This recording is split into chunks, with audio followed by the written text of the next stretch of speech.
Shalom, jemaat Tuhan. Senang kita bisa berjumpa kembali melalui pemahaman Alkitab online Gereja Isa Al-Masih Surabaya.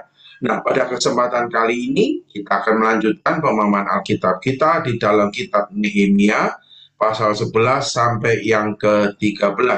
Namun, sebelum kita akan bersama-sama belajar, kita akan berdoa terlebih dahulu. Mari kita akan berdoa.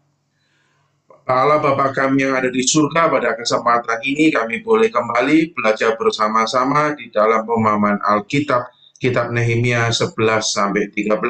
Maka kami berdoa memohon hikmat dan pertolongan-Mu ya Tuhan di dalam pemahaman Alkitab online kali ini, di mana Allah Roh Kudus menuntun dan menolong kami semua agar kami boleh mengerti, memahami, dan terlebih lagi kami boleh diubahkan melalui pemahaman Alkitab ini.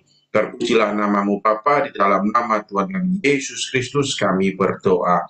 Amin. Nah, Bapak Ibu Saudari sekalian, sebelum kita akan nanti bersama-sama belajar ya di dalam pasal 11 sampai 13 di dalam kitab Nehemia ini, 3 pasal terakhir, maka kita akan melihat dahulu ayat Alkitabnya. Nah, saya mencoba untuk membagi ini per pasal ya, untuk menolong dan memudahkan kita. Kita nanti akan melihat kitab Nehemia pasal 11 dulu, lalu Nehemia pasal 12, dan Nehemia pasal 13. Nah, maka sekarang kita akan melihat Nehemia pasal yang ke-11 lebih dulu ya. Ya, nah ini saya sudah bantu di dalam share screen-nya, yaitu Nehemia pasal yang ke-11 ayat 1 sampai yang ke-36 gitu ya. Dengan daftar penduduk Yerusalem dan Yehuda. Ayat yang pertama. Para pemimpin bangsa menetap di Yerusalem, sedang orang-orang lain membuang undi untuk menentukan 1 dari 10 orang yang harus menetap di Yerusalem, kota yang kudus itu. Sedang yang 9 orang lagi tinggal di kota-kota yang lain.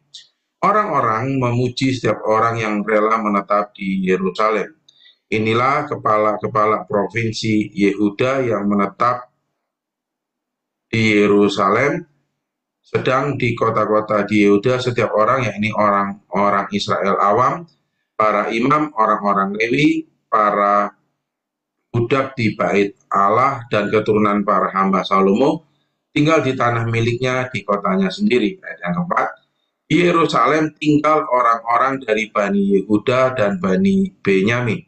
Dari anak-anak Yehuda, Ataya bin Usia, bin Sakaria, bin Amaria, bin Sefaka, bin Mahalalel dari Bani Peres, dan Maaseya bin Baru, bin Kolhose, bin Hasaya, bin Adaya, bin Yoyarib, bin Sakaria, keturunan orang Shela. Yang keenam, semua Bani Peres yang tinggal di Yerusalem berjumlah 468 orang yang gagah perkasa. Dan inilah Bani Benyamin, Salu bin Mesulam, bin Yoed, bin Pedaya, bin Kolaya, bin Maaseya, bin Itiel, bin Yesaya. Dan sesudah dia Gabai, Salai 928 orang. Yoel bin Sikri adalah pengawas mereka, sedang Yehuda bin Hasenua adalah wakil penguasa kota.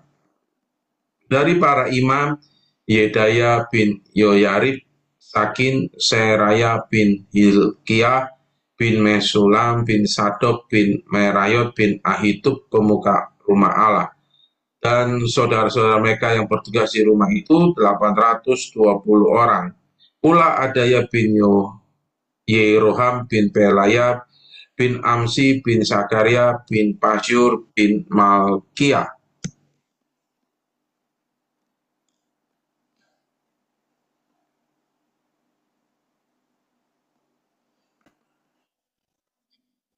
Ya, kita lanjutkan ayat yang ke-13. Dan saudara-saudaranya, kepala-kepala kaum keluarga, 242 orang, dan Amasai bin Asarel bin Ahsai bin Mesilemot bin Ilmer. Dan saudara-saudara mereka, pahlawan-pahlawan yang gagah perkasa, 128 orang dengan Sabdiel bin Gedolim sebagai pengawas mereka. Dari orang-orang Lewi, Semaya bin Hasub bin Asrikam bin Hasabya bin Buni, Ulah Sabetai dan Yosabat, kepala-kepala orang-orang Lewi yang mengawasi pekerjaan di luar rumah Allah. Lalu Mataya bin Mika bin Sabdi bin Asah, pemimpin yang mengangkat nyanyian syukur dalam doa, dan Bakbuya, orang kedua di antara saudara-saudaranya, dan Abda bin Samua bin Galal bin Yetudun. Semua orang Lewi di kota Kudus ada 284 orang.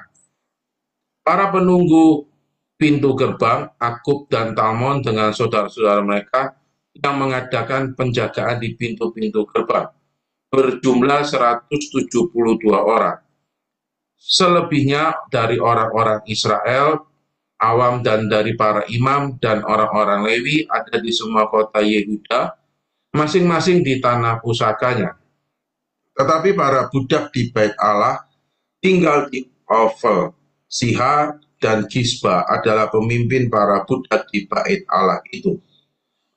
Pengawas orang-orang Lewi di Yerusalem adalah Usi bin Bani bin Hasabia bin Mataya bin Mika dari Bani Asaf, yakni para penyanyi yang menyanyi sementara berlangsung kebaktian di rumah Allah.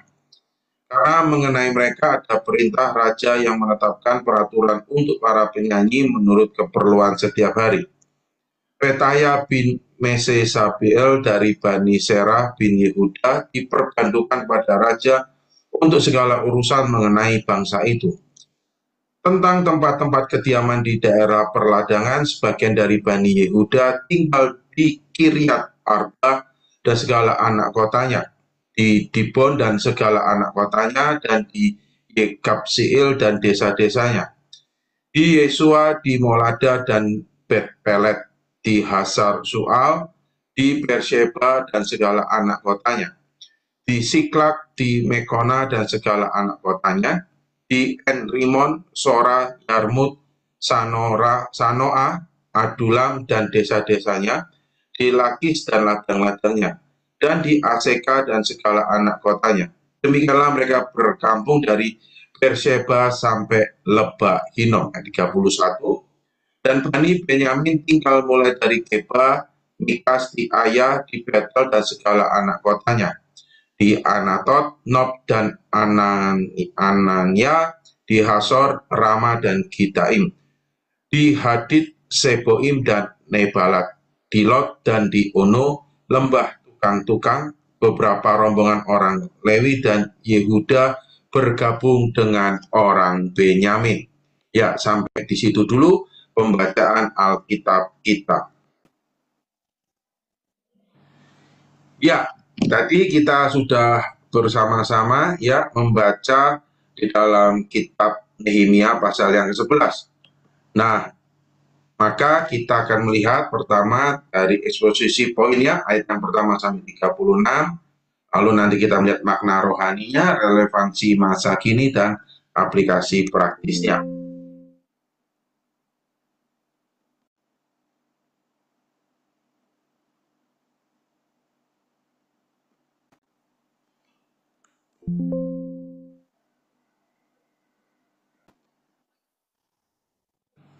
Ya, oke.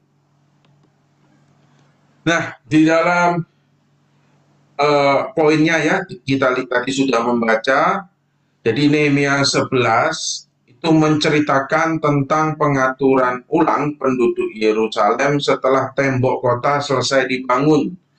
Nah, di dalam pasal 11 ini menggambarkan upaya memperkuat kota Yerusalem sebagai pusat keagamaan dan pemerintahan. Nah, ini beberapa poin yang bisa saya bagikan, saudara, dari rangkaian nama-nama ya di dalam ayat yang ke-1 sampai 36, ada 3 pembagian garis besar. Nah, ayat 1 dan 2 ini adalah pemilihan penduduk untuk Yerusalem. Nah, pemimpin-pemimpin tinggal di Yerusalem, tetapi penduduk lainnya dipilih melalui undian untuk tinggal di kota. 1 dari 10 orang dipilih untuk tinggal di Yerusalem, sementara 9 lainnya tetap tinggal di kota-kota lain di sekitar Yehuda. Tindakan ini menunjukkan pentingnya Yerusalem sebagai kota pusat keagamaan dan pemerintahan, serta usaha untuk memastikan kota itu tetap terisi dan hidup setelah pembangunan tembok Yerusalem. Nah, mereka yang secara sukarela tinggal di Yerusalem dipuji oleh masyarakatnya di ayat yang kedua. Hal ini menunjukkan penghargaan atas pengorbanan mereka meninggalkan kenyamanan tempat tinggal mereka untuk mendukung stabilitas kota.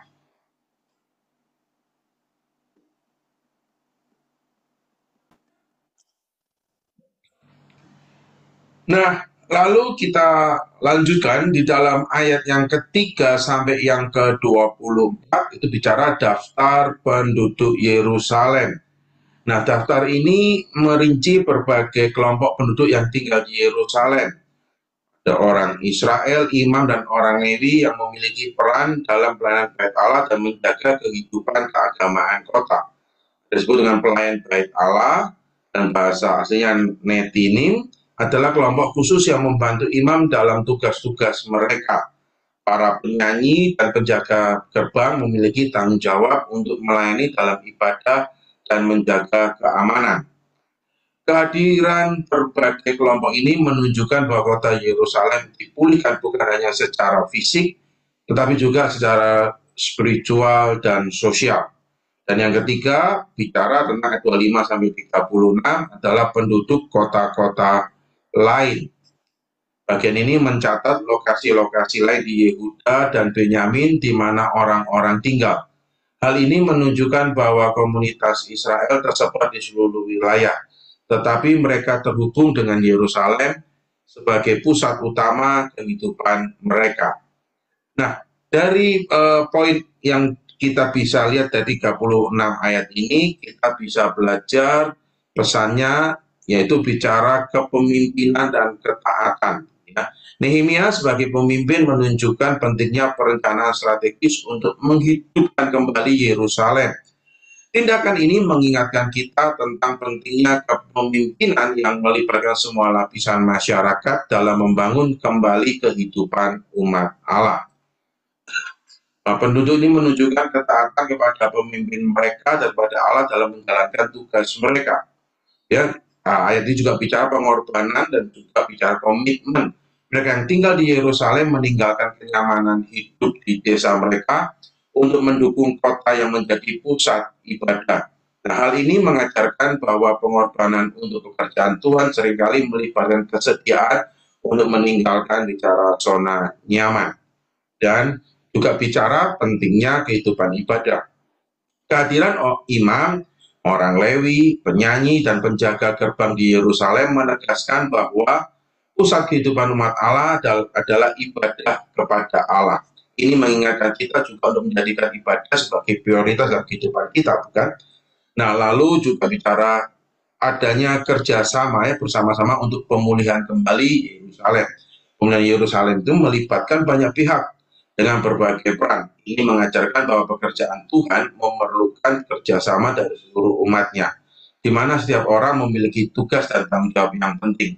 Nah, Nehemia 11 ini menjadi gambaran bagaimana umat Allah ini dapat bersama-sama membangun kehidupan yang berpusat pada Allah dengan ketaatan, pengorbanan, dan juga sebuah komunitas yang saling bekerja sama dengan baik. Nah, berangkat dari poin yang kita bisa lihat di ayat 36 ini, saya mencoba untuk merangkum beberapa poin makna rohani ya dalam kehidupan kita. Yang pertama, bicara tentang ketaatan pada panggilan Allah. Penduduk Yerusalem yang dipilih melalui undian atau secara sukarela ya, tinggal di sana menunjukkan ketaatan mereka kepada panggilan Allah untuk membangun kembali kotanya. Tindakan mereka adalah wujud iman, bahkan ketika mereka harus meninggalkan kenyamanan di tempat lain. Makna rohaninya adalah Allah menghendaki umatnya itu taat pada panggilannya, sekalipun itu memerlukan pengorbanan pribadi. Yang kedua adalah komunitas yang berpusat kepada Allah. Kehidupan di Yerusalem diatur sedemikian rupa sehingga ibadah dan pelayanan kepada Allah menjadi pusatnya. Imam, orang Lewi, penyanyi, dan penjaga gerbang memastikan kehidupan rohani yang tetap hidup. Ini mengingatkan bahwa komunitas umat Allah seharusnya menjadikan dia, ya, menjadikan Allah Tuhan itu menjadi pusat dari segala aktivitas mereka. Ya, itu juga bicara komunitas umat Allah. Bicara hari ini adalah kita, gereja, di dalam ibadah, dalam kehidupan kita terus menjadikan Allah menjadi center of our life. Itu ya, segala aktivitas kita, centernya ada Tuhan. Dan yang ketiga itu ada bicara maknanya pengorbanan dan komitmen. Nah, bangsa Israelnya kembali dari pembuangan Babel itu bersedia tinggal di Yerusalem, meninggalkan kenyamanan untuk mendukung pekerjaan Tuhan. Ini mengajarkan bahwa melayani Tuhan seringkali membutuhkan pengorbanan. Secara rohani, ini adalah panggilan untuk hidup dengan hati yang rela dan berkomitmen kepada Tuhan. Nah, yang keempat bicara adanya sebuah kesatuan dalam keragaman. Nehemia 11 menunjukkan bahwa setiap kelompok masyarakat dari imam hingga pejabat gerbang memiliki peran yang unik dalam pembangunan Yerusalem. Semua bekerja sama untuk mencapai tujuan Allah. Nah, dalam konteks rohani, ini mencerminkan bahwa setiap orang memiliki peran penting dalam tubuh Kristus. Ya, sebagaimana yang Paulus juga katakan di dalam surat 1 Korintus 12, gitu ya, bahwa setiap orang itu punya talenta peran masing-masing yang digambarkan seperti tubuh.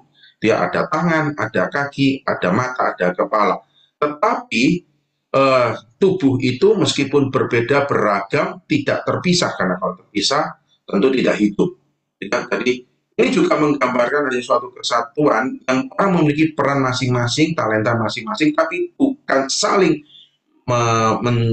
bersaing, ya, bukan saling menjegal, tapi saling membantu sebagaimana tubuh Kristus, ya, satu kesatuan. Nah, itu juga bicara di dalam Nehemia pasal yang ke-11. Nah, melalui makna rohani dan eksposisi poin ini, sekarang kita coba melihat untuk relevansi di dalam kehidupan kita masa sekarang, ya. Nah, maka mari kita belajar dari Nehemia 11 ini, gitu ya, meskipun banyak nama-nama ayat yang kok nama-nama disebut, bukan berarti lalu tidak ada makna dan pemahaman firman Tuhan, ya, yang tetap terus relevan sampai hari ini. Maka saya coba memberikan 5 poin, ya, relevansi di dalam masa kini. Yang pertama, mari kita membangun kehidupan yang berpusat pada Allah. Ya, seperti Yerusalem diatur sebagai pusat kehidupan rohani, maka kita di masa sekarang ini sebagai umat Allah, komunitasnya, gereja, juga perlu membangun kehidupan, keluarga, komunitas yang berpusat pada Tuhan. Dalam ibadah, di dalam keseharian, di dalam kehidupan komunitas kita, ya, mulai dari individu, keluarga, bahkan oleh gereja dipanggil semua untuk di dalam aktivitasnya, termasuk juga ibadah, menjadikan Tuhan sebagai pusat dari segala sesuatu.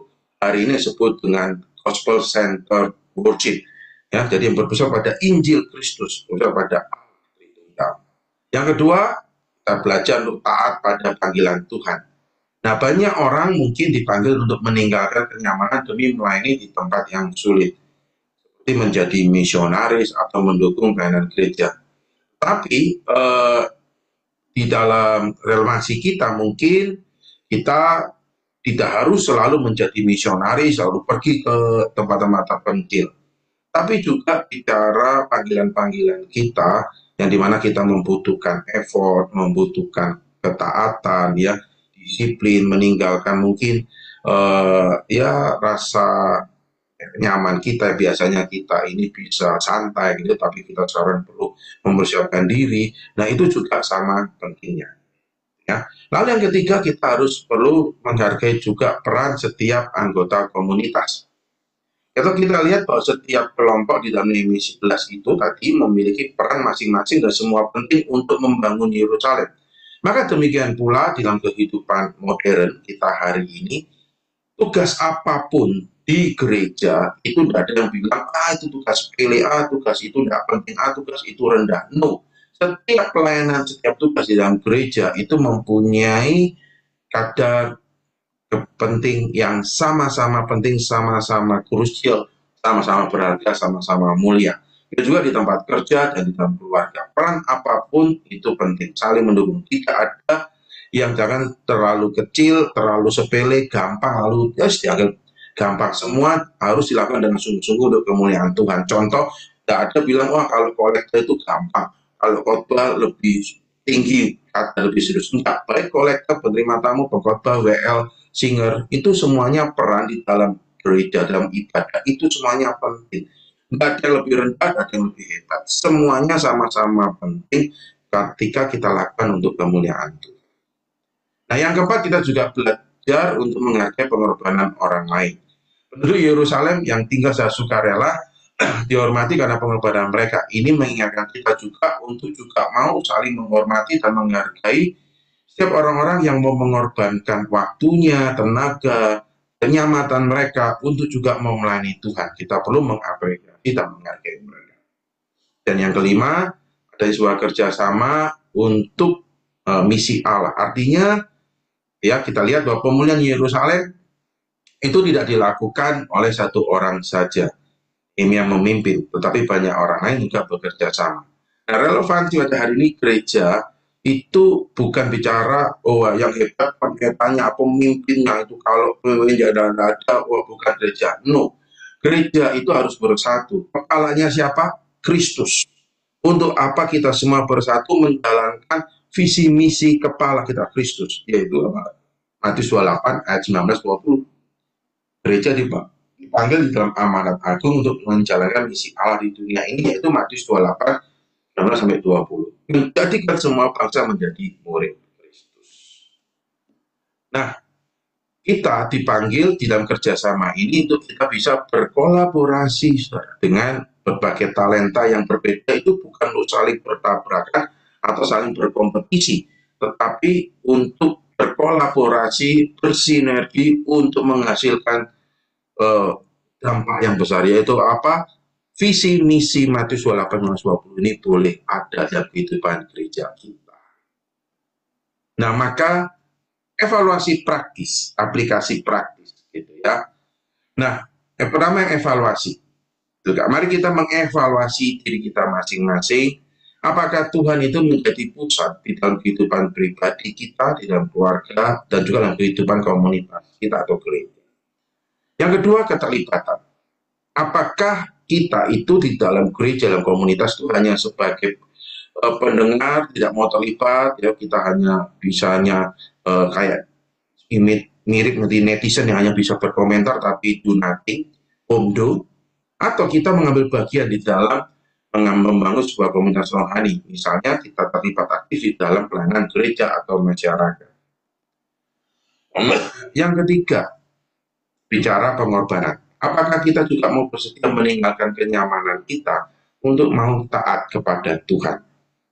Yang keempat, di dalam kehidupan komunitas bergereja kita, apakah kita juga mau saling mendukung rekan, saudara-saudara kita di dalam gereja dan keluarga, di dalam peran mereka, peran kita, untuk sama-sama punya satu misi, bagaimana mewujudkan misi Allah, yaitu menjadikan semua bangsa murid Kristus. Nah, maka Nehemia 11 mengingatkan bahwa membangun kehidupan yang sesuai dengan kehendak Tuhan memerlukan ketaatan, pengorbanan, dan kerjasama. Kita semua dipanggil untuk mengambil bagian dalam pekerjaan besar ini sesuai dengan peran yang Tuhan berikan. Nah, itu bicara Nehemia 11. Nah, sekarang kita akan melanjutkan di dalam Nehemia pasal yang ke-12. Nah, namun sebelum kita melihat eksposisi dan poin makna rohani, kita coba untuk melihat ayat Alkitabnya kembali. Ya, ada 47 ayat, cukup banyak dalam Nehemia pasal 12 ini. Nah, sekarang kita akan melihat ayatnya ya dari Nehemia 12. Ayat yang pertama. Inilah para imam dan orang-orang Lewi yang berangkat pulang bersama Zerubabel bin Sealtiel dan Yesua, Saraya, Yeremia, Esra, Amaria, Maluk, Hatus, Sekania, Rehum, Meremot, Ido, Ginetoi, Abia, Miyamin, Ma'aja, Bilga, Semaya, Yoyarib, Yedaya, Salu, Amok, Hilkia, dan Yedaya. Itulah kepala-kepala imam dan saudara-saudara mereka pada zaman Yesua. Dari orang-orang Lewi, Yesua, Binui, Kadmiel, Serebia, Yehuda, dan Matanya. Matanya ini dan saudara-saudaranya memimpin nyanyian syukur. Sementara Bukia dan Uni dan saudara-saudara mereka berdiri di hadapan mereka itu menurut kelompok-kelompok tugas. Yesua memperanakan Yoyakim dan Yoyakim memperanakan Eliasib dan Eliasib memperanakan Yoyada dan Yoyada memperanakan Yonatan dan Yonatan memperanakan Yadua. Pada zaman Yoyakim yang menjadi imam adalah kepala kaum keluarga ini. Meraya dari kaum keluarga Seraya, Hanaya dari kaum keluarga Yeremia, Mesulam dari kaum keluarga Esra, Yohanan dari kaum keluarga Amaria, Yonatan dari kaum keluarga Meliku, Yusuf dari kaum keluarga Sebanya, Adna dari kaum keluarga Harim, Helkai dari kaum keluarga Merayot, Sakaria dari kaum keluarga Ido, Mesulam dari kaum keluarga Ginetron, Sikri dari kaum keluarga Abia dan kaum keluarga Minyamin, Piltai dari kaum keluarga Muaja, Samua dari kaum keluarga Bilga, Yonatan dari kaum keluarga Semaya, Matnai dari kaum keluarga Yoyarib, Usi dari kaum keluarga Yedaya, Kalai dari kaum keluarga Salai, Heber dari kaum keluarga Amok, Hasabia dari kaum keluarga Hilkia, dan Netaneel dari kaum keluarga Yedaya. Tentang orang-orang Lewi, para kepala kaum keluarga mereka tercatat pada zaman Eliasib, Yoyada, Yohanan, dan Yadua. Sedang para imam tercatat sampai pemerintahan Darius, orang Persia itu. Kepala-kepala kaum keluarga anak-anak Lewi tercatat dalam kitab sejarah sampai zaman Yohanan bin Eliasib. Inilah para kepala orang-orang Lewi, Hasabia, Serebia, Yesua bin Kadmiel, dan saudara-saudara mereka yang berdiri di hadapan mereka untuk menyanyikan pujian dan syukur sesuai dengan perintah Daud. Abdi Allah itu, kelompok di samping kelompok. Matanya, Bukia, Obaja, Mesulam, Talmon, dan Akub adalah penunggu-penunggu pintu gerbang yang mengadakan penjagaan di gudang-gudang perlengkapan pada pintu-pintu gerbang.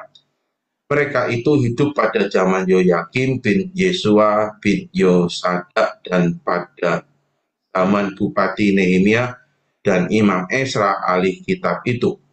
Yang ke-27 sampai 43 pentabisan tembok Yerusalem. Ayat 27. Pada pentabisan tembok Yerusalem, orang-orang Lewi dipanggil dari segala tempat mereka dan dibawa ke Yerusalem untuk mengadakan pentabisan yang meriah dengan ucapan syukur dan kidung, dengan ceracap, gambus, dan ketapi. Maka berkumpullah kaum penyanyi dari daerah sekitar Yerusalem, dari desa-desa orang Netofa, dari Bet Gilgal, dari Padang Geba, dan Asmawet. Karena para penyanyi itu telah mendirikan desa-desa sekitar Yerusalem. Para imam dan orang-orang Lewi mentahirkan dirinya, lalu mentahirkan seluruh umat itu, dan kemudian pintu-pintu gerbang dan tembok. Lalu aku mempersilahkan para pemimpin orang Yehuda naik ke atas tembok, dan kubentuk dua paduan suara yang besar. Yang satu berarah ke kanan di atas tembok ke jurusan pintu gerbang sampah. Di belakangnya berjalanlah Hosaya dengan sebagian para pemimpin orang Yehuda. Pula Asaria, Esra, Mesulam, Yehuda, Benyamin, Semaya, dan Yeremia. Dan dari kaum imam yang memegang nafiri, Sakaria bin Yonatan, bin Semaya, bin Matanya, bin Mika, bin Zakur, bin Asaf. Dan saudara-saudaranya yakni Semaya, Asael, Milalai, Kilalai, Maai, Netaneel, Yehuda, dan Hanani. Dengan bunyi-bunyian Daud, abdi Allah itu, sedang Esra ahli kitab itu berjalan di depan mereka.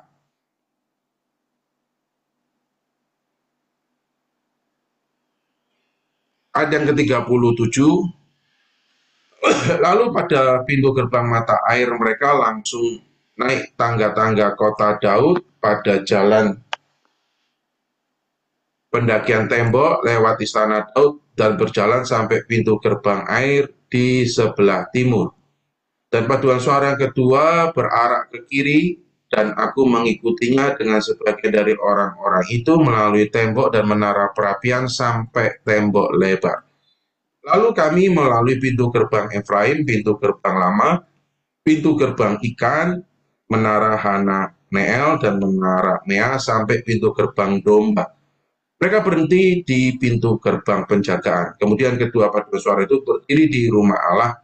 Demikian juga aku bersama-sama sebagian dari para penguasa dan para imam, yakni Eliakim, Maaseya, Minyamin, Mika, Elioenai, Sakaria, Hananya dengan memegang nafiri, dan Maaseya, Semaya, Elasar, Usi, Yohanan, Malkia, Elam, dan Eser. Lalu para penyanyi memperdengarkan kidung di bawah pimpinan si Yisahya. Pada hari itu mereka mempersembahkan korban yang besar. Mereka bersukaria karena Allah memberi mereka kesukaan yang besar, juga segala perempuan dan anak-anak bersukaria. Sehingga kesukaan Yerusalem terdengar sampai jauh. 447, jaminan hidup untuk para imam dan orang-orang Lewi. Ayat yang 44. Pada masa itu, beberapa orang diangkat untuk mengawasi bilik-bilik perbendaharaan. Bilik-bilik untuk persembahan khusus, untuk hasil pertama, dan untuk persembahan persepuluhan. Supaya sumbangan yang menurut hukum menjadi bagian para imam dan orang-orang Lewi dikumpulkan di bilik-bilik itu sesuai dengan ladang setiap kota. Sebab Yehuda bersukacita karena imam dan orang-orang Lewi yang bertugas, karena mereka lah yang melakukan tugas pelayanan bagi Allah mereka dan tugas pentahiran. Demikian juga para penyanyi dan para penunggu pintu gerbang, sesuai dengan perintah Daud dan Salomo anaknya. Karena sudah sejak dahulu pada zaman Daud dan Asaf ada pemimpin-pemimpin penyanyi, ada nyanyian pujian dan nyanyian syukur bagi Allah. Pada zaman Zerubabel dan Nehemia, semua orang Israel memberikan sumbangan bagi para penyanyi dan para penunggu pintu gerbang sekadar yang perlu tiap-tiap hari dan mempersembahkan persembahan kudus kepada orang-orang Lewi. Dan orang-orang Lewi mempersembahkan persembahan kudus kepada anak-anak Harun. Ya, sampai di situ pembacaan firman Tuhan kita. Ya, nah dari 47 ayat ya, cukup panjang. Nah, saya ingin membagi menjadi 3 poin di dalam eksposisinya. Ya, jadi ayat tafsiran Nehemia 12 ini memberikan fokus sebenarnya pada daftar para imam dan orang Lewi serta perayaan pentabisan tembok Yerusalem. Nah, pasal ini menggabungkan elemen sejarah dan juga elemen spiritual, menekankan pentingnya ibadah, persatuan, dan pengucapan syukur kepada Tuhan. Saya mencoba menjadi 3 poin besar ya dari ayat 1 sampai 47.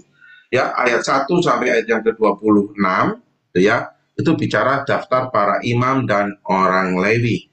Ya, ayat-ayat ini ya 26 ayat ini mencatat nama-nama para imam dan orang Lewi yang kembali dari pembuangan bersama Zerubabel dan Yesua. Nama-nama ini mencerminkan pentingnya juga mencatat sejarah pelayanan rohani dan menghormati mereka yang melayani Allah. Peran orang Lewi dan imam adalah untuk memelihara ibadah, menyampaikan firman Tuhan, dan menjaga kehidupan rohani bangsa Israel. Nah, ayat yang ke-27 sampai yang ke-43 itu bicara perayaan pentabisan tembok Yerusalem. Pentabisan tembok dirayakan dengan sukacita besar.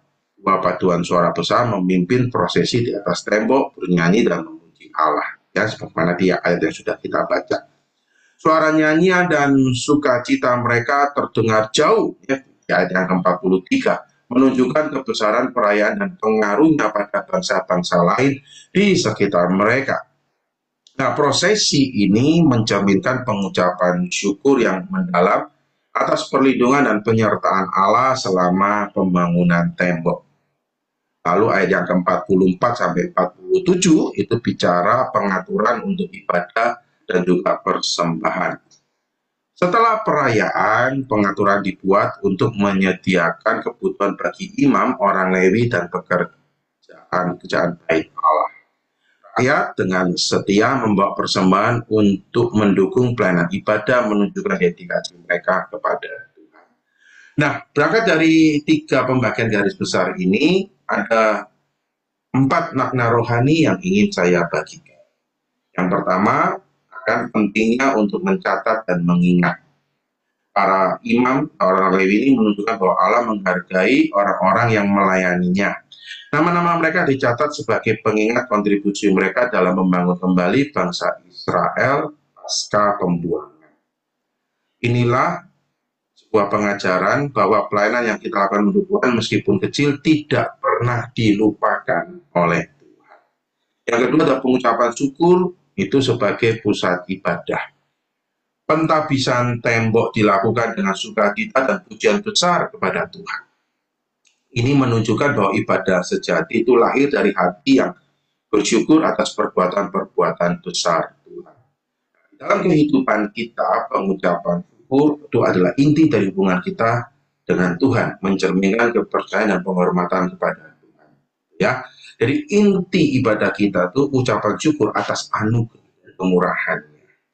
Yang ketiga, bicara juga kesatuan di dalam ibadah. Seluruh bangsa itu bersatu dalam perayaan pentabisan tembok, baik imam, orang Lewi, paduan suara maupun rakyat biasa. Ini menegaskan pentingnya kesatuan umat Allah dalam menyembah dan melayani Tuhan. Nah, kehidupan kerohanian itu tidak bisa hanya bila bicara individu-individu, memerlukan sebuah komunitas untuk hidup bersama. Ya, maka di gereja kita ada namanya kelompok tumbuh bersama. Kita tumbuh bersama, termasuk pemahaman Alkitab ini harus melibatkan komunitas yang sama-sama kita tumbuh bersama, belajar bersama. Ya, dan yang keempat adalah penyediaan untuk pelayanan Tuhan. Persembahan bangsa Israel ya untuk mendukung imam dan orang Lewi menunjukkan pentingnya mendukung pelayanan rohani dengan sumber daya yang Tuhan berikan dalam kehidupan. Ini mengajarkan untuk kita juga mau setia memberi untuk pekerjaan Tuhan dan menghormati mereka yang melayani dalam pelayanan secara penuh waktu. Nah, dari 4 makna rohani ini saya coba untuk kita melihat di dalam relevansi kehidupan kita hari ini. Yang pertama, penting juga untuk menghormati para pelayan Tuhan yang melayani Tuhan secara penuh waktu. Sama seperti nama-nama imam dan orang Lewi dicatat sebagai penghargaan atas pelayanan mereka, dan kita juga diajak untuk menghormati dan mendukung para pemimpin rohani di gereja kita. Yang kedua, perayaan dan syukur atas pekerjaan Tuhan. Perayaan pentabisan tembok Yerusalem mengingatkan kita untuk bersyukur dan merayakan setiap pencapaian Tuhan izinkan terjadi dalam hidup kita, baik secara pribadi maupun komunitas. Nah, di dalam kehidupan gereja, ibadah, ya, yang mencakup pujian, penyembahan, itu ada sebagai respon ucapan syukur atas anugerah Allah di dalam Kristus dalam kehidupan kita. Yang ketiga, kesatuan dan partisipasi dalam ibadah.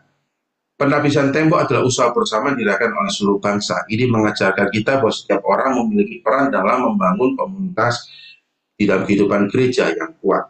Nah, gereja sekarang dipanggil untuk bekerja sama tanpa memandang orang itu kaya, miskin, rendah, tinggi, gitu, tanpa memandang latar belakangnya, karena kita adalah sama-sama umat terpucat, dan juga tanpa memandang tugas pelayanan masing-masing. Wah, itu mah simpel, gampangan, kecil, nek cuma bawa kontemplate penuh. Semua punya peran masing-masing dan semua mempunyai vitalitas yang sama-sama penting di dalam kehidupan. Yang keempat, bicara setia memberi untuk pekerjaan Tuhan. Nah, persembahan rakyat untuk mendukung imam dan orang Lewi ini relevan dengan pentingnya mendukung pelayanan gereja dan pekerjaan Tuhan secara finansial, waktu, dan juga talenta. Ya, nah, berangkat dari relevansi masa kini, maka kita melihat beberapa poin bicara aplikasi praktis. Yang pertama, Apakah kita itu senantiasa dan sering mengungkapkan rasa syukur kita kepada Tuhan atas perlindungan dan penyertaannya, atau selama ini kita hanya sedang merasa pokoknya nuntut-nuntut kurang ini, kurang itu? Yang kedua, apakah kita juga turut serta dalam pelayanan dan mendukung komunitas kerohanian atau komunitas gereja? Keterlibatan kita di dalam gereja itu apa? Nah, itu yang perlu juga kita perlu renungkan. Kita dipanggil untuk mau juga terlibat di dalam kehidupan gereja. Nah, yang ketiga, apakah kita juga dengan setia memberikan, mendukung pekerjaan Tuhan baik melalui gereja atau pelayanan visi, melalui finansial, waktu, dan tenaga kita. Kita mau memberikannya dengan sukarela. Yang keempat, apakah kita mau bersama-sama bekerja sama dengan rekan-rekan yang Tuhan hadirkan dalam kehidupan bekerja kita untuk sama-sama membangun sebuah komunitas yang kuat yang berpusat kepada Injil Kristus, berpusat kepada Allah. Nah, maka Nehemia 12 ini mengajarkan bahwa kehidupan yang berpusat pada Tuhan itu melibatkan syukur, kesatuan, dan komitmen untuk mendukung pekerjaannya. Penapisan tembok Yerusalem menjadi simbol kemenangan iman dan kerjasama umat Allah. Nah, ini adalah pemahaman kita di dalam Nehemia pasal yang ke-12.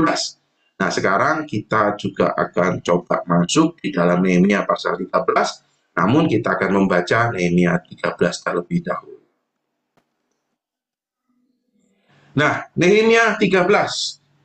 Ayat yang pertama, ayat 31, kesetiaan Nehemia kepada hukum.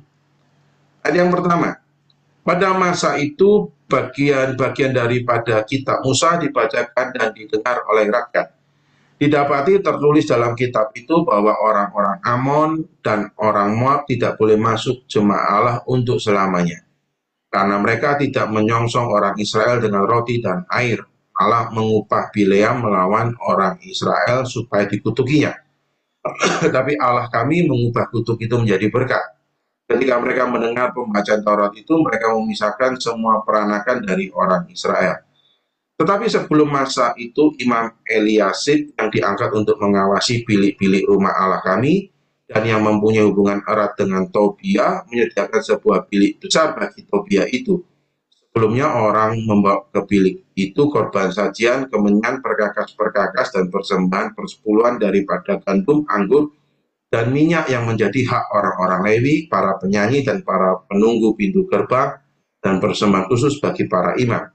Ketika peristiwa itu terjadi, aku tidak ada di Yerusalem, karena pada tahun ke-32 pemerintahan Artasasta, Raja Babel, aku pergi menghadap raja. Tetapi sesudah berapa waktu aku minta izin dari raja untuk pergi. Lalu aku tiba di Yerusalem dan lihat kejahatan yang dibuat Eliasib untuk keuntungan Tobia, sebab bagi Tobia ini telah disediakannya sebuah bilik di pelataran rumah Allah.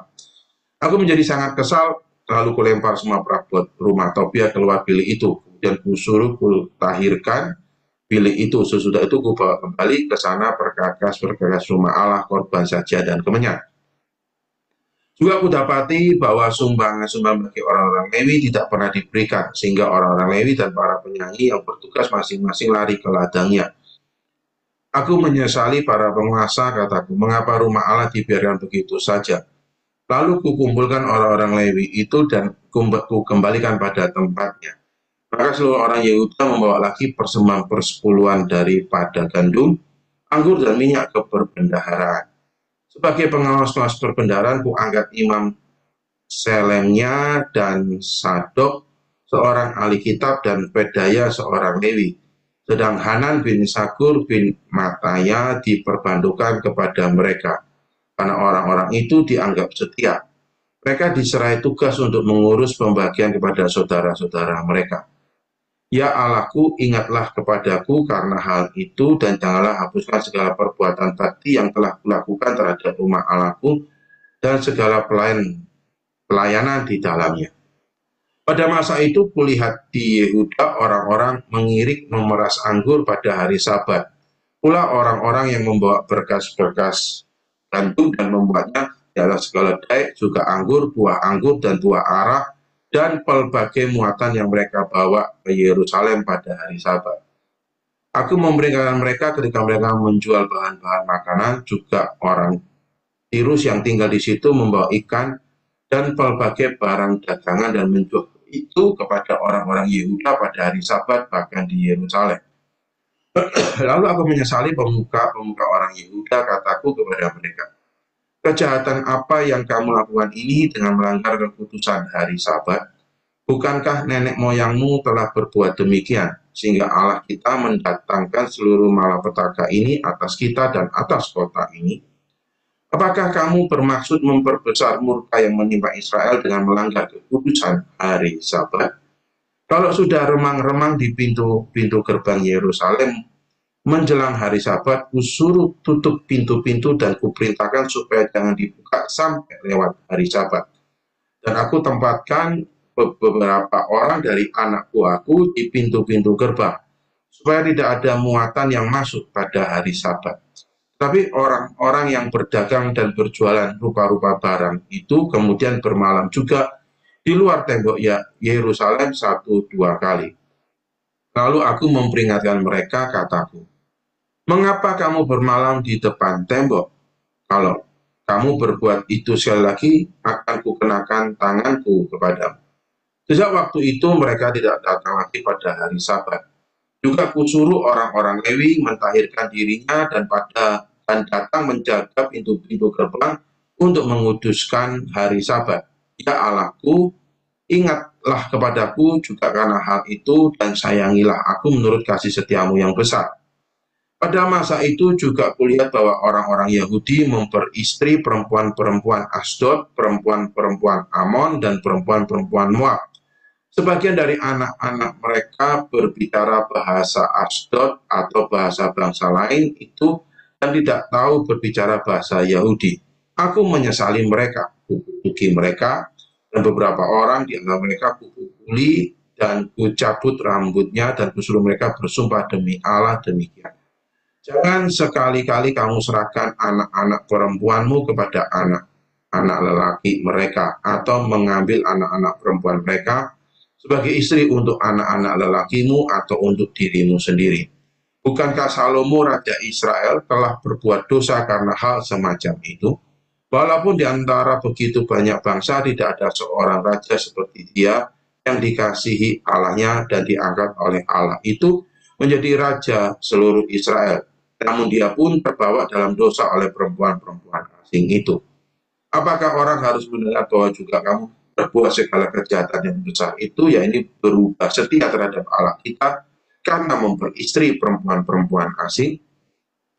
Seorang dari anak-anak Yoyada bin Eliasib, imam besar itu adalah menantu Sanbalat, orang Horoni itu. Oleh sebab itu kuusir dia daripadaku. Ya Allahku, ingatlah bagaimana mereka mencemarkan jabatan imam serta perjanjian mengenai para imam dan orang-orang Lewi. Kutahirkan mereka dari segala sesuatu yang asing dan kutetapkan tugas-tugas untuk para imam dan orang-orang Lewi, masing-masing dalam bidang pekerjaannya. Pula kutetapkan suatu cara untuk menyediakan kayu api pada waktu-waktu tertentu dan untuk hasil-hasil yang pertama. Ya Allahku, ingatlah kepadaku demi kesejahteraan. Ya, sampai di situ pembacaan Alkitab kita. Nah, setelah kita membaca Nehemia pasal 13 ini ya, dari ayat yang pertama 31, saya mencoba membagi menjadi 6 bagian ya. Nah, namun kita melihat garis besarnya, Nehemia 13 adalah tentang langkah-langkah Nehemia untuk memulihkan ketaatan bangsa Israel kepada hukum Allah setelah ia kembali dari Persia. Nehemia menemukan banyak pelanggaran yang merusak kesucian dan kehidupan rohani bangsa itu, sehingga ia bertindak tegas untuk memperbaiki. Pasal ini menekankan pentingnya kesetiaan kepada Allah dan ketegasan dalam menjaga kekudusan.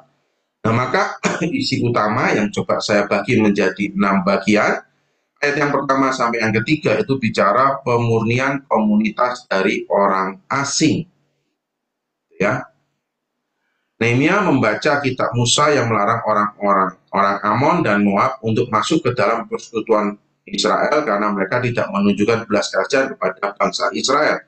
yaitu mengacu dari Ulangan 23, 3-6. Nah, ketika kitab Taurat dibacakan, orang Israel menyadari bahwa bangsa Amon dan Moab tidak boleh menjaga bagian dari jemaah Allah di dalam Ulangan 23, 3-6 ini.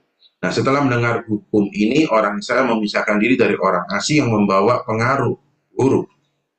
Nah, ini melambangkan kebutuhan umat Allah ya untuk memisahkan diri dari dosa dan pengaruh yang dapat merusak iman mereka. Nah, sebagai respon mereka memisahkan semua orang asing dari komunitas mereka, sebuah langkah simbolis untuk menjaga kemurnian iman dan ketaatan mereka kepada Allah.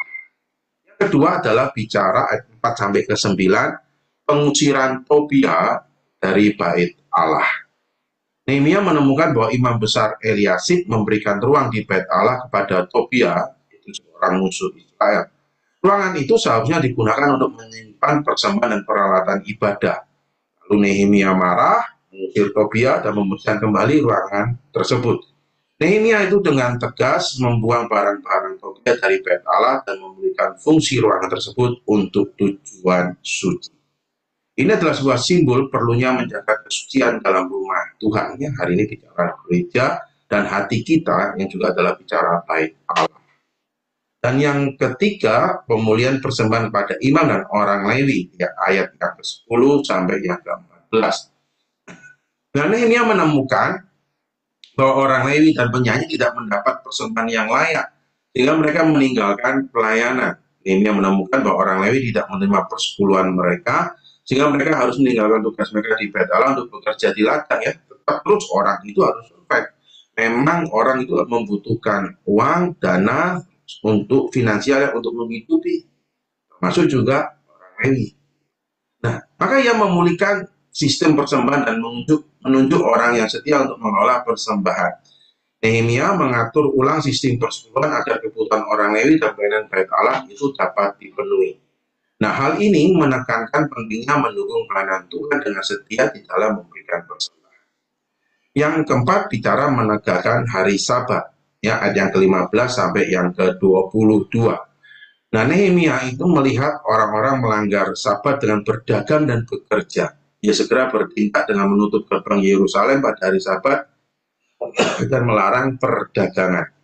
Ia memerintahkan agar pintu-pintu kota ditutup pada hari Sabat dan melarang perdagangan. Menghormati hari Sabat adalah simbol istirahat rohani dan kepercayaan pada pemeliharaan dan penyediaan Tuhan, sebagaimana menjual dalam Ibrani 4:9-11. Di dalam poin yang kelima, bicara pemurnian dari perkawinan campur, ayat 23 sampai yang ke-29. Nehemia menemukan bahwa banyak orang Israel menikah dengan wanita asing, sehingga anak-anak mereka tidak lagi bisa berbicara bahasa Ibrani, itu disebut dengan bahasa Yahudi. Ini adalah ancaman terhadap identitas budaya, identitas juga spiritual dari bangsa Israel. Maka Nehemia bertindak tegas dengan mencela, bahkan memukul beberapa orang melanggar hukum Allah. Dengan tegas, Nehemia menegur mereka dan memaksa mereka memutuskan hubungan dengan pasangan asing yang tidak percaya. Perkawinan campur ini sebenarnya melambangkan penyimpangan rohani yang harus dihindari. Kesetiaan kepada Allah berarti juga menjaga hubungan yang tidak membawa kepada kompromi iman. Nah, di bagian akhir ayat 30 dan 31 disebut dengan doa penutup Nehemia. Ini menjadi juga bagian akhir di dalam kitab Nehemia. Nehemia mengakhiri dengan doa memohon agar Allah mengingat semua perbuatannya dalam menjaga kekudusan bangsa Israel. Nah, Nehemia itu di dalam kitab Nehemia ini dia bagaimana dia senantiasa mengandalkan Tuhan sebagai satu-satunya sumber berkat, sumber segala sesuatu, dan menunjukkan bahwa segala sesuatu itu harus dilakukan untuk sang sumber itu, yaitu untuk Allah dan untuk kemuliaan Allah. Nah, Bapak Ibu, berangkat dari eksposisi 6 poin ini, kita akan melihat sekarang makna rohani. Ada 5 makna rohani yang bisa saya bagikan. Yang pertama, kesetiaan pada firman Allah. Pembaharuan yang dilakukan Nehemia itu dimulai dengan membaca firman Allah. Nah, ini menunjukkan bahwa pemulihan spiritual itu harus dimulai dari pengenalan akan firman Allah dan juga penerapan firman Allah secara totalitas, secara keseluruhan di dalam kehidupan kita. Nah, maka hal ini mengingatkan pentingnya ketaatan total pada firman Allah sebagai dasar fondasi utama dan satu-satunya dalam kehidupan kita. Dan yang kedua, keutuhan dalam memelihara kekudusan.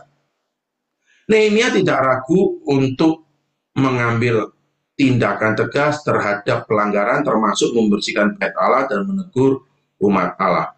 Ini menggambarkan bahwa kekudusan memerlukan komitmen dan keberanian untuk menghadapi dosa dan kompromi. Yang ketiga, bicara prioritas dalam ibadah. Dengan memulihkan fungsi bait Allah dan sistem persepuluhan, ini yang menunjukkan bahwa ibadah kepada Allah harus menjadi prioritas utama.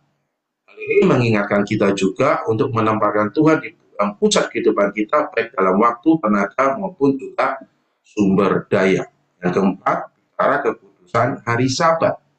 Penegakan Sabat menunjukkan betapa pentingnya istirahat dan waktu khusus untuk berfokus kepada Tuhan. Di dalam konteks modern, ini mengingatkan kita untuk kita mau menyisihkan, bukan menyisakan ya, karena sisa di akhir, sisi di awal yang utama untuk menyisihkan waktu untuk kita bisa beribadah dan bersekutu dengan Tuhan, ya bahkan di dalam keseharian kita. Tuhan sudah memberikan kita 6 hari untuk beraktivitas, nah kita sisihkan waktu di hari Minggu yang Tuhan sediakan untuk kita boleh beribadah. Yang kelima, menjaga kemurnian iman. Bicara larangan perkawinan campuran yang tidak seiman menegaskan pentingnya menjaga identitas spiritual. Ini bukan soal etnis, melainkan tentang iman pada Allah yang sejati. Nah, maka dalam kehidupan kita, ini berarti kita harus berhati-hati dalam menjalin hubungan ya, yang dapat mengaruhi komitmen kita kepada Tuhan. Maka Alkitab juga mengatakan, jadilah pasangan yang sepadan, yaitu bicara yang seiman. Maka jangan untuk anak-anak muda ya kesusu karena takut dapat pasangan, sembarang semua diambil. Ingat, jadilah pasangan yang seiman dan sepadan. Nah, dari 5 makna rohani ini, saya akan mengajak kita untuk merefleksikan relevansi di dalam kehidupan kita hari ini. Mari kita pertama untuk senantiasa berkomitmen untuk memerangi kompromi. Seperti Nehemia menindak tegas dosa dan kompromi, kita juga harus berani menghadapi dosa dalam kehidupan pribadi dan komunitas kita. Dengan tetap tentunya berlandaskan kasih. Kita tidak berkompromi dengan dosa, cara-cara hidup duniawi yang syarat dengan dosa, tapi di dalam kehidupan kita, mari kita menghadapi rekan-rekan sesama kita juga penuh dengan kasih, tapi tidak mereduksi kebenaran. Yang kedua, bicara mengutamakan ibadah. Nehemia memulihkan fungsi bait Allah dan sistem persembahan, mengingatkan kita untuk menjadikan ibadah dan pelayanan kita kepada Tuhan sebagai prioritas utama dalam hidup kita. Yang ketiga, bicara melindungi kekudusan hari Tuhan. Ya, di dalam kehidupan kita saat ini, kita seringkali tergoda untuk mengabaikan ya waktu untuk Tuhan beribadah kepada Tuhan. Kita akan pikir, minggu depan, masih ada minggu depan. Nah, di dalam Nehemia 13 ini mengajarkan pentingnya untuk kita betul-betul mempersiapkan, meluangkan waktu untuk beribadah, istirahat dan memperbarui, merefresh relasi hubungan kita dengan Tuhan yang harus kita bina secara hidup dan dinamis. Yang keempat, kesetiaan pada firman Tuhan. Membaca dan menerapkan firman Tuhan adalah dasar bagi pertumbuhan rohani. Itu adalah utama dan itu bukan pilihan, tapi panggilan. Kita dipanggil untuk hidup sesuai dengan firman Tuhan, bahkan jika itu membutuhkan perubahan besar dalam kehidupan kita. Dan yang kelima, mau berdoa dan memohon kekuatan dari Tuhan.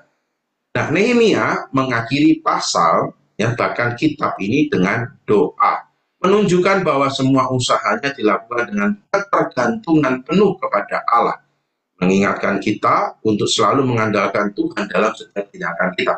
Di akhir tahun 2024 kita diingatkan untuk kita senantiasa mengandalkan Tuhan, tidak mengandalkan kekuatan diri kita sendiri. Dan Nehemia 13 ayat-ayat yang terakhir ini mengajarkan kita juga untuk selalu mengandalkan Tuhan, berdoa dan memohon kekuatan dari Tuhan.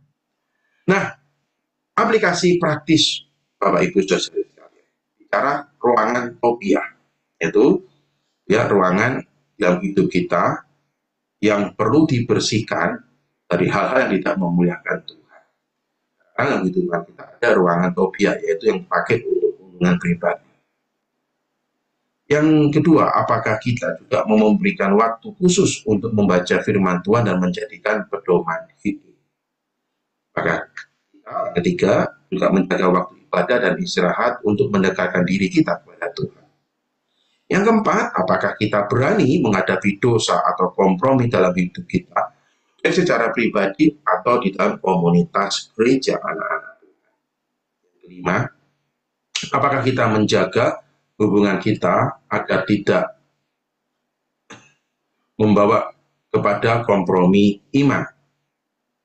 Yang keenam, apakah kita mendukung pekerjaan Tuhan dengan setia, memberikan waktu, tenaga, atau persembahan kita? Apakah kita setia mendukung pekerjaan Tuhan dengan persembahan kita? Dan yang terakhir, apakah kita juga senantiasa mau memohon kekuatan dari Tuhan untuk tetap setia dalam tugas yang diberikan? Akhir kata, Nehemia 13 mengajarkan pentingnya menjaga kekudusan dalam kehidupan pribadi, komunitas, dan ibadah. Kita dipanggil untuk meneladani ketegasan Nehemia dalam hidup memuliakan Tuhan serta memurnikan diri dari segala hal yang dapat menjauhkan kita dari kesetiaan kepadanya. Nehemia 13 khususnya mengingatkan bahwa pemulihan rohani dan kehidupan yang terkenal di hadapan Allah memerlukan kesetiaan pada firman Tuhan, komitmen terhadap kekudusan dan ketergantungan penuh kepada Tuhan. Nah, biarlah perenungan kita Nehemia 11-13 ini boleh menolong dan memberkati kita. Nah, saya juga mengundang Bapak Ibu saudara-saudari sekalian untuk juga bisa mengikuti penamaan Alkitab secara onsite atau secara streaming pada nanti sebentar sore jam 5:30 di Darmo Harapan, atau saudara bisa mengikuti melalui YouTube channel Gereja Salmasi Surabaya yang ini akan disampaikan oleh Bapak Penatua Lindra Haryanto. Nah, demikian Bapak Ibu saudara sekalian, pemahaman kita hari ini semoga boleh menolong kita semua. Tuhan Yesus memberkati. Mari kita akan berdoa. Tuhan, kami mengucap syukur pada kesempatan kali ini kami boleh belajar dalam kitab Nehemia 11-13. Tuhan menolong kami, Tuhan menyertai kami. Dan kami berdoa untuk sebentar sore di dalam pemahaman Alkitab secara onsite dan juga streaming yang dilayani oleh Bapak Penatua Lindra Haryanto. Tuhan menolong hamba-Mu dan Tuhan juga menolong kami semua. Terpujilah nama-Mu Bapa, di dalam nama Tuhan kami Yesus Kristus kami berdoa. Amin. Demikian Bapak Ibu saudara sekalian, Tuhan Yesus memberkati kita semua. Amin.